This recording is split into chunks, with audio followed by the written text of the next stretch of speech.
Happy birthday to you. Happy birthday to you. Happy birthday from Arni's. Happy birthday to you.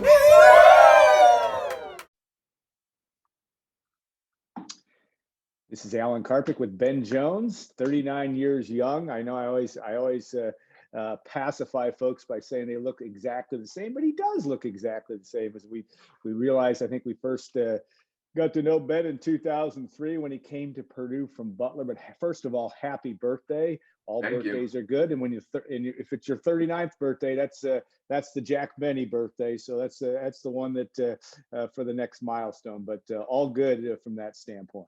Yes. I think that's a good way to look at it. And you have, I always ask about birthday traditions or things that you did growing up in Zionsville, or that you'll do today. Is there a favorite food or something that your family did growing up? I mean, with kids, things change. Yeah, but true. Tonight, my wife and I are going to go out to dinner. We'll notoriously do a birthday dinner, whether it's on my birthday or the weekend before or after. And then my parents are close by, which is a blessing with two young kids. Yeah. And we'll do a dinner with them. I think we're gonna do that tomorrow night. We may just go cook out at their place. We may go out to dinner. That has not been decided, but we always get together and, celebrate and just catch up. And, as these birthdays, the numbers get higher, yeah, you appreciate them a little more. So I think, especially after what the world's gone through in the last 18 months, getting together with families has a little bit more meaning. And so we definitely make that effort to get together and just, spend time together. Yeah, I think that's a well said and very true, because something we are not going to take for granted. Never should have probably in the first place, but right. I think it's real. Now, 3.5-year-old son Beckett, 2-year-old son Caden, man, you don't have them all that well spaced out. So you guys got your hands full. Any athletic careers early on, like to kick the football around, or what? Are you that far along yet? So the oldest is he's into baseball right now. We have the big whipple ball, the big bat. And then right before COVID, the kicking coach that I worked with prior to Purdue and at Purdue sent me like a kid's uprights. Yeah. And so we would, kick the footballs, and that we have a basement, kicking our footballs through the uprights. And there's an interest there. It's not a daddy, let's go downstairs and kick footballs interest yet. He's also 3.5. Yeah, true. But yeah, I mean, it's funny because he loves Purdue, as crazy as that sounds. I mean, my in-laws are a Purdue family. They have season tickets. There's a running joke with my father-in-law that, at one point he probably booed me. But so, they know we have a whole thing on Friday morning when we eat breakfast, we play music, kind of to celebrate the end of the week. And obviously the Purdue fight song is on the playlist, and they know the oldest knows the words and knows when to boiler up and all of that. So, oh man. But yeah, there's definitely a sports interest. We get after dinner, we get home, they get home from school, we eat dinner and we go out in the yard, and it's either soccer, football, baseball, I mean, whatever. At this point, it's just, I want them active and involved. We'll eventually get to the point where they get sports specific, but I want to push that out as far as possible. I mean, I played 3 sports my senior year in high school, and so I think there's value in that. I think right now in today's day and age, you have, single sports for kids that are 8, 9, 10, and they get burnt out, and then by the time they get to high school, they're just done. Did you grow up playing soccer? I mean, growing up in Zionsville, obviously a great soccer town, etc. Yeah, so I grew up. That was my sport. I wanted to be a professional soccer player. I was a goalie. And so it just all kind of my senior year, I did soccer and football in the fall, and then played baseball in the spring. And my kids are in soccer shots. It's like a kids, thing, but they do it at school once a week, and they love it. And so I just want them active and involved with that. I mean, they'll end up gravitating towards something. It doesn't have to be football. I mean, I didn't kick a football seriously until I was a senior in high school, and it turned out all right for me. Yeah. Your story is an amazing one because you went to Butler, and Purdue had two guys, nothing against Butler, great school, and two guys in that era. Seth Morales also matriculated from Butler to Purdue. Brandon. And Brandon as well. That's right. And Brandon, I'm drawing a blank on the last name. Johnson. Yeah, right. Defensive lineman. And no, but you come in 2003, Purdue in 2002 had some disappointment from a kicking standpoint. You come in and have one of the best seasons, if not the best season in the history of Purdue football from a kicker standpoint. What was that mentality like for you to come up here? And I mean, kicking is kicking, but you got to get out there and make them.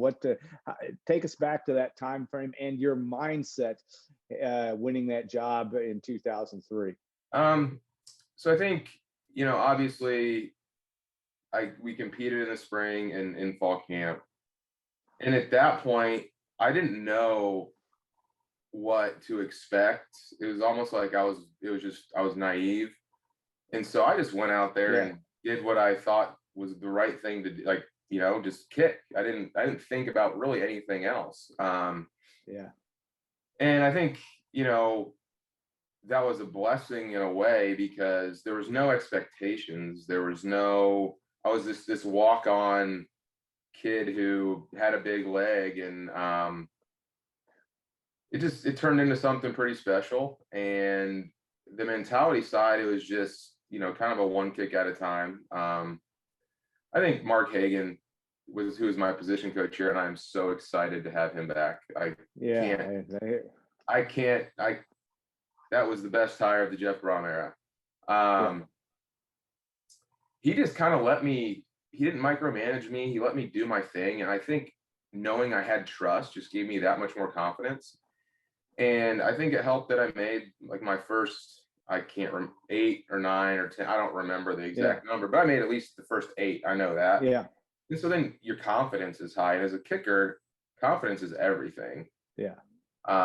It's just like a golfer. You have a good hole and you go to that next hole and you're sky high. Yeah. Well, when you're making kicks, it's easy. It's when you miss 2 in a row is where the mental aspect really comes into play, and you got to trust yourself. So, it was one of those. I was exceeding expectations just by being on the field, and so I was enjoying it. But I also wanted to perform, and it worked out. And I think, Joe Tiller he kind of let me do the same thing too. He was just like, "Hey man, you do you. You got here all by yourself. We didn't recruit you. We didn't give any money.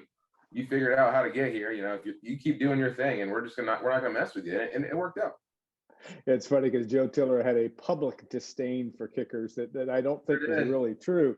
Though you were more, you were far from your typical kicker. I think it was always funny though Joe was great at having fun with the media on that. Did you ever see that side of him, even in a joking standpoint, in terms of how he viewed punters and kickers back in the day? I mean, it was every once in a while. It was more Jim Chaney. Yeah, I'm sure. The spring before, he called me every small school in Indiana except Butler. That was my spring practice. Wabash. So, but it was all with a smile on their face. And, I had a good relationship with Joe. We'd go and we'd sit and we'd talk in the office for 30 minutes about nothing but football. He'd tell me jokes and we'd talk life. And I ran into him at a tailgate probably about a year before he passed away. And we sat there and talked for 30 minutes and just talked about the good old days and life now. And so I will always have a soft spot in my heart for that guy because he gave me a shot. And that meant the world. Yeah, Jim Chaney put the B in bullying, but when you couldn't do it. But love Jim Chaney. Honestly, it's never been around anybody like him. So yeah, he's a great guy. Yeah. All right, let's take the highs and lows of kicking. I mean, and what might be your message when your boys are old enough to know that you obviously every kicker goes through highs and goes through lows. You have the great kick against Wisconsin. You have ones that you didn't miss that many, but sure against Ohio State the same year and overtime didn't go in. And what do you tell them? What in terms of that? What is that that takeaway? I think in life you're gonna have highs and lows. You're gonna have times when work's going fantastic or your family life's going fantastic, and you enjoy that part of it. Yeah. But the lows will come. It's the nature of the beast. Bad days, bad weeks, and so I think you try not to get too high or too low. My dad always told me it's never as good as you seem, and things are never as good as they seem, but they're also never as bad as they seem. Yeah.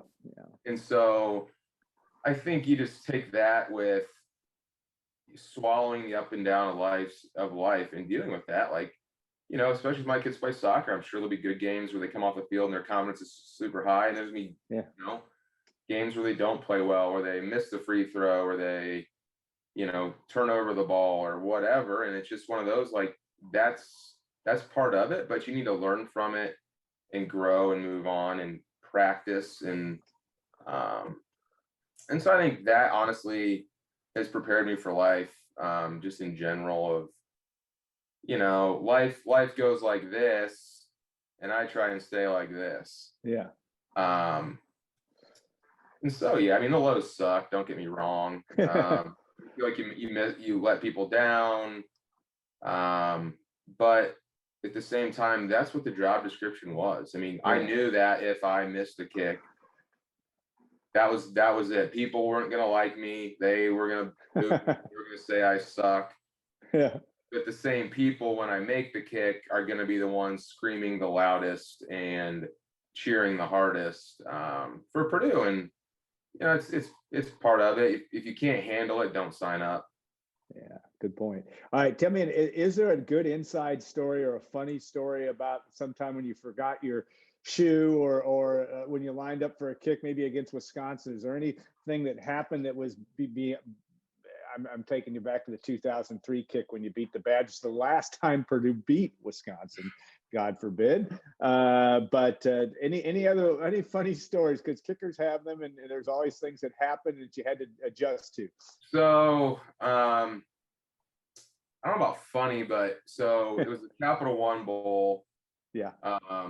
We just come back to we hadn't tied Georgia yet, but we got the ball back. We're driving down.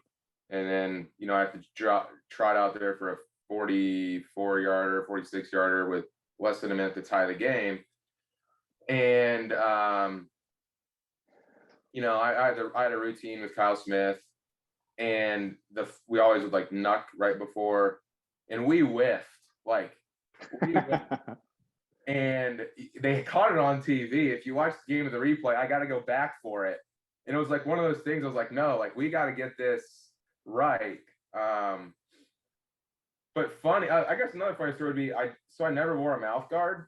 Yeah. Ever. And so we got to the kickoff, the same game, start of the game against Georgia, and the ref's like, "Where's your mouth guard?" And I was like, "What are you talking about? I don't even have one." So I had to run over, and Will Bach handed me his mouth guard, and I threw his mouth guard in my mouth, went back out there and kicked off, start the Capital One Bowl. And then they cut me up this super small one that I could just throw in the front of my mouth for the rest of the game. But that was the only game in my 3-year career that I ever wore a mouth guard. What league was it? Was it obviously it wasn't an SEC or Big Ten officials, I assume? Yeah, I don't remember. It might have been a Pac-10 officiating. They never called you on that before. I was like, "Where's your mouth guard?" And I was like, I've kicked off this entire year and I've never worn a mouth guard. And he's like, go get a mouth guard. So I went over and Will Bach just pulled it out and handed it to me. I was like, well, here we go. I'm still alive today. Yeah, there you go. All right, you got what's keeping Ben Jones busy? I know you've had a successful career. Tell us about what your day job is, and how that is in your life these days. So right out of Purdue, I started in residential real estate. So I've literally been doing that 15 years almost to the day.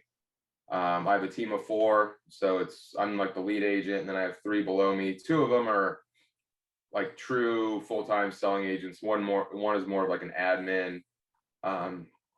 She's fully licensed, so she can do everything I need to: show homes, write contracts, whatever needs to be done. So yeah, it's going well. In 2020 we sold over 23 million. And then this year's off to another strong start. I guess we're over halfway there, but things are going well. I don't see myself changing anytime soon. I've honestly helped a lot of former teammates, a lot of Purdue people, friends from Zionsville, and so I'm lucky enough to be in a place where I grew up, so I have the relationships. But at the same time, you still have to perform when they ask you to buy or help them sell a house, and so. I'm 95% referral based, and it works out well. It gets busy and crazy sometimes, especially in the evenings when kids are, I got like this 90-minute window with my boys before it's books and bed. But that's also a lot of time when communication happens with clients because they're getting off work, etc., or need to show homes. But thankfully, my wife is amazing, and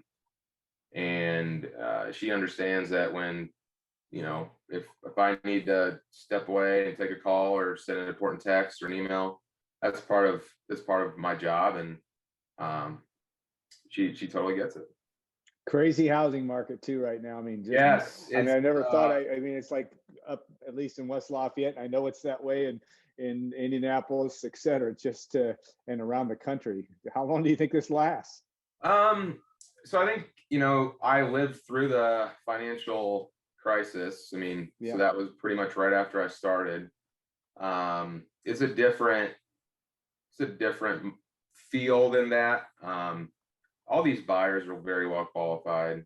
They have the cash to close. They have cash to cover appraisal gaps, cash for repairs. And so I think it's honestly more of a supply and demand issue. Yeah.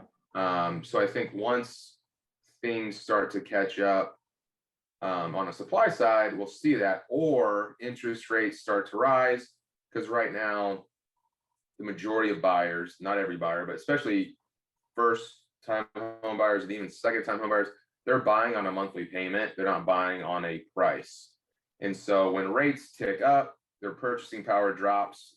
And so if rates rise, I think you'll start to see a more sideways movement in prices with more of the standard Indiana 2 to 4% appreciation versus this 9 to 14, depending on what part of the state you're in. So I think, when does that end? I don't know. I mean, I think next year will still be another strong year, but I think once rates rise, I mean, I was reading something the other day, and the only way for this to literally slow down in 30 to 60 days is everyone lists their house at once, which isn't going to happen because everyone's refinanced these uber low rates. Yeah. Or rates go to 5%, which isn't going to happen. Yeah. And so I think we got another 18 to 24 months, and then my hope would be just more of a sideways gradual versus a, this things don't go up forever. Let's be honest. Yeah. I mean, So at some point it will slow down. Yeah, been crazy. All right. Well, hey, have a great 39th, and enjoy your family and your folks tomorrow as well, or when you get a chance to be together. I hope we'll see you. I would think we may see you in Ross. I'll be up there this fall. I promised my oldest that he can go to his first game. So yeah, that's a good one. The Boilermakers. It's going to be an interesting year. It always is, and you'll be watching what will be a challenging year for Jeff Brom and company. But there's always potential, and that's a good thing. So hey, have a great rest of your day, Ben. Thanks so much for your time, and we will talk hopefully in Ross Stadium before long. Sounds good. I appreciate it. Thank you.